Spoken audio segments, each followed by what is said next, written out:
chewing gum has a general hiding in it. To understand why, we have to go back further than Mexico, further than Wrigley, all the way to the Stone Age. In Sweden in the 1990s, archaeologists found a small dark lump with tooth marks preserved in it, chewed by a teenager roughly 9,000 years ago. It was birch bark tar, boiled down into a chewy resin, likely used for its antiseptic properties or just because it felt good to chew. Ancient Greeks had their own version too, mastic, a resin tapped from mastic trees on the island of Chios, chewed to freshen breath and clean teeth for thousands of years, and it is still sold today. But the version that became the object on your kitchen counter came from somewhere else entirely, Mesoamerica. The Maya called it tzictli, a firm, white sap tapped from the sapodilla tree, and they had been chewing it for at least 1,000 years by the time Spanish conquistadors showed up and noted with some disgust that women in particular chewed it constantly, and that men who did it in public were considered effeminate. None of that history mattered much to Antonio Lopez de Santa Anna. In 1869, he was the most defeated man in North America, a Mexican general and 11-time president who had lost Texas, lost the Mexican-American War, and lost most of his fortune. Exiled and living quietly on Staten Island, he had one last scheme. He had brought a stash of chicle with him and introduced it to a local photographer and inventor named Thomas Adams, hoping Adams could vulcanize it into a cheap substitute for rubber, useful for bicycle tires, rain boots, anything. For over a year, Adams boiled batch after batch of chicle in his kitchen. It never once behaved like rubber. What Adams did next is the actual invention. He knew people already chewed paraffin wax gum sold in drugstores, and he had heard chicle chewed better. So he rolled some plain, unflavored chicle into pellets by hand and sold them to a local drugstore. They sold out in a day. In 1871, he patented a machine to mass-produce it and called it Adams New York Gum No. 1. A few years later, he added flavor, a licorice-scented gum called Black Jack, and the wildly popular Tutti Frutti, which, according to company legend, became the first product ever sold from a vending machine, installed on a New York City subway platform in 1888. Adams was not the only one chasing this idea. An Ohio dentist named William Semple had actually filed the very first American chewing gum patent back in 1869 for a rubber-based gum meant to exercise the jaw. He never commercialized it. Adams did, and that timing is the whole reason we remember one name and not the other. The industry's next transformation came from a soap salesman.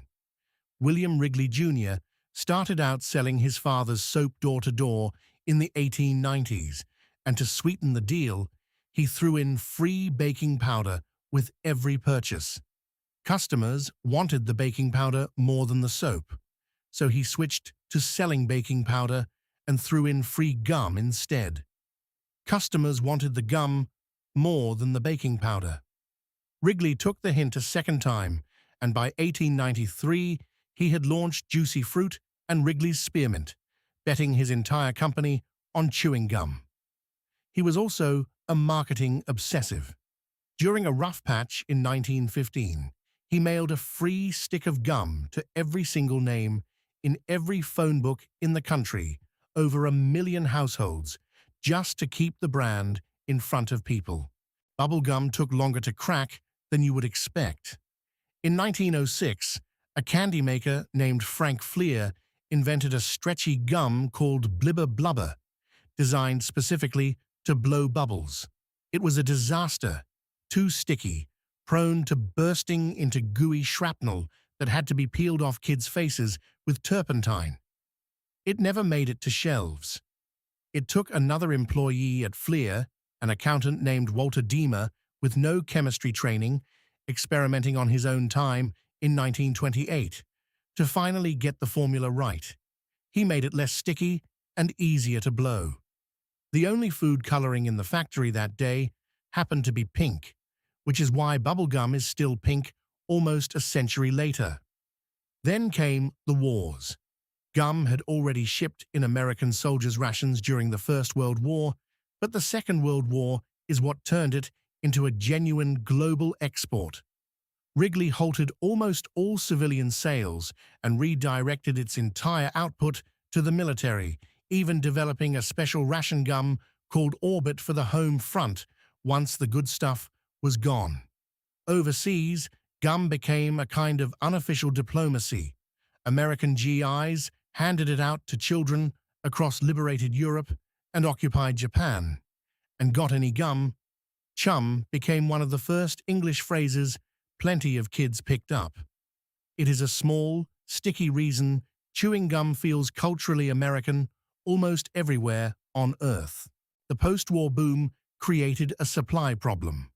Chicle came from sapodilla trees that took years to regenerate after tapping, and global demand had exploded past what Central American forests could sustainably produce. So through the 1950s and 60s, manufacturers largely abandoned natural chicle for synthetic gum bases built from petroleum-derived polymers, cheaper, more consistent, and not dependent on a rainforest harvest. Most gum sold today has never touched a sapodilla tree. The other big shift was sugar. By the 1960s, dental research was making the sugar in gum problem obvious, and companies raced to formulate sugar-free versions using sweeteners like xylitol, eventually marketed as actively good for your teeth rather than merely less bad. Trident, launched in 1964, built its whole pitch around dentists recommending it. Gum kept diversifying from there. In the 1970s, chewing gum became a delivery system for medicine, not just flavor, when Nicorette launched nicotine gum to help people quit smoking, and caffeine gums later followed for the same reason. Athletes and soldiers like a controlled little jolt, and the industry created its own strange monument to itself. Because synthetic gum base does not biodegrade, cities have spent decades scraping discarded gum off sidewalks, and in Seattle, people gave up fighting it entirely and started sticking their gum to a brick wall in Pike Place Market on purpose, turning trash into one of the most photographed walls in the country. So the next time you unwrap a stick of gum without thinking twice about it, remember the odd chain of people behind it. A Stone Age teenager, Greek islanders chewing tree resin, Maya chewing tzictli, an exiled Mexican general chasing a rubber fortune, an accountant who stumbled into pink bubble gum, and an army handing out goodwill one stick at a time. And Santa Anna, the man who started the whole chain by accident. He never got his rubber, never got his fortune, and never saw a piso of what chicle eventually became worth. Follow for the next object.